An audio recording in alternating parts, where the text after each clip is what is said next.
Alam ba ninyo ba'y mamarag? Huwar mandirigma, General Rigoberto Atienza, 1911-1966, ika-13 Chief of Staff ng Armed Forces of the Philippines.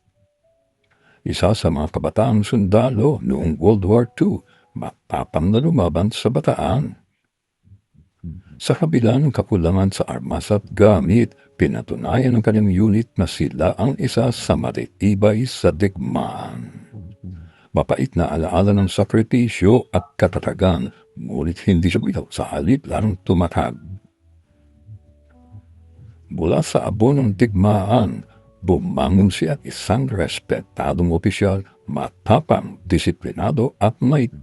Ang kanyang karanasan sa digmaan ay hindi lang humasa sa kanya bilang leader, kundi bilang simbolo ng tibay ng loob, karunungan at malasakit.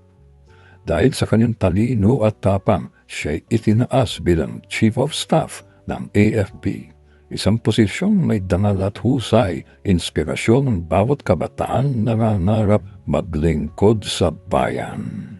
Ipinangalan sa kanya ang Camp Atienza sa Libis, Quezon City. Kilalanin natin si General Rigoberto Atienza, Bahimamar.